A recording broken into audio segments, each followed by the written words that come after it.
Hey, it's me, MLB. Here is That Side Character, Chapter 28, and this one is titled One-Way Ticket to Infatuation. Kenma couldn't keep his eyes off you. Your outfit showed a little bit of skin, but not too much. But still, it was enough to get his attention, even though he wasn't really that way inclined. He wasn't into pervy things like some of the other boys his age. You smiled again, completely missing how into you he was at that point, and suggested that you continue on walking around the event.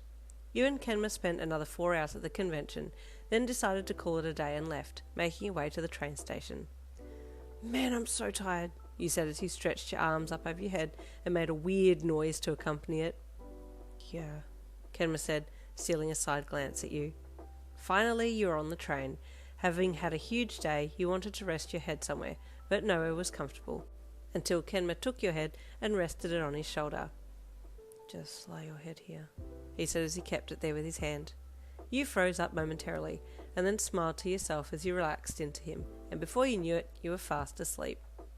Once you had fallen asleep, Kenma slowly rested his cheek on top of your head, the weight of his head slowly increasing as overwhelming tiredness took over his body as well. "Yin's pretty cute," he thought as he drifted off to sleep beside you on the train. It was God only knows how long later that the train jolted and your eyes fluttered awake. You tried to tilt your head and look around, but there was something super heavy resting on it, and when you tried to lift your head, you cricked your neck. It was already in a precarious position anyway, so this was the limit, unfortunately, and you let out a small cry of despair. Your little noise roused the weight on your head, which was Kenma, and it lifted so you could move. But you couldn't now. "That's it," you said in a numb voice. "This is how it all ends. I guess this isn't so bad, seeing the world on an angle. I can get used to this." Are you okay?" Kenma asked, bending his head sideways in front of your face to look at you. I can't lift my head, but it's fine. Trees look weird, but this is cool."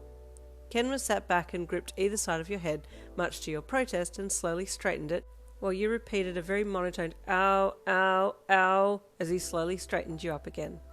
After an agonizingly slow minute, you were sitting up straight again, with your head upright, and you smiled straight ahead. "Thanks," you said to the window ahead of you. "I'd look at you, but I can't twist my neck." Kenma sighed. "Where are we?" you suddenly asked, noticing that there was a lot more greenery going past the window. Kenma followed your gaze with his, and he blinked a few times. I don't know," he said as he got up and walked across the landing area to look out the window. "I think we're in the countryside." "The what?" you yelped. "The countryside." "No, I heard you the first time, but still, the what?" you said again. "The countryside," he replied. "Kenma, I know," you deadpanned, getting up to walk over to the train chart to see if you could pinpoint where exactly you were. You had to do some military-type turns so that you didn't need to turn your neck, and after doing some swift swiveling of your whole body, you ended up at the train chart. "Okay, so we got on here," you pointed to the map, "and remember these stops, so we're on this line." Your finger traced the train line until the station stops got wider apart and it turned into a country link ahead and out to the countryside. "Oh man," you groaned, still tracing the line. "What is it?" Kenma asked, walking over to you. You turned your head to look at him and a pain shot through your neck. "Ow! We're somewhere out here," you said, turning your head back to show him where you were pointing, with another "ow" when you looked back at the map. "I wonder where we are," he asked, his question being answered by the sudden crackle of the announcer overhead stating the name of the next stop.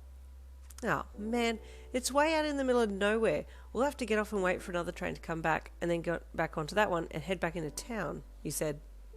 "Okay," he replied, walking to his bag and sitting down and getting his PSP out to play. "Ow! You're not worried?" you asked, wincing and rubbing your neck as you turned to look at him. "I have almost full battery," he said, not looking up at you as his game started up and he started playing. You chuckled softly and walked over to him and sat down too, letting out a happy sigh. "Well, my dad isn't home, so he won't even know that I'm not home, and I'm with you, so I'm happy." "Yeah," Kenma replied. "I like being with you." Your heart suddenly thumped in your chest, and a wobbly smile graced your lips as you looked down into your lap and smiled at your knees. You hummed.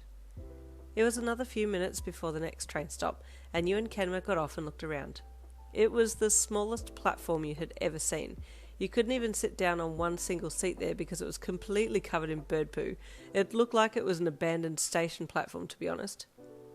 "Is this like a ghost platform?" you asked Kenma, but you were pretty much talking to yourself because he didn't reply.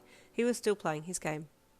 "What if, like, a few months from now we come back and this place doesn't even exist and we find out that it was burned down in the 1800s but people still claim that they stood on here?" Your mind had been hijacked by horror movie plots, and you spent the next few minutes silently coming up with a scene and dialogue for your supposed movie. "I'd call it Haunted 108, because the sign up there says 10..." Just as you were about to finish your sentence, the speaker nearby crackled to life. You were getting pretty creeped out by the things that you were imagining, that you screamed when the voice came warbling through the speaker, and your 8 sounded more like a "ah!" "Due to unforeseen circumstances, the train arriving on Platform 1 has been delayed until further notice. Passengers for this train have been advised to seek shelter for the night and come back tomorrow." "The what?" you screeched at the bird poo covered speaker. And that is the end of chapter 28. Stay tuned for chapter 29 coming tomorrow.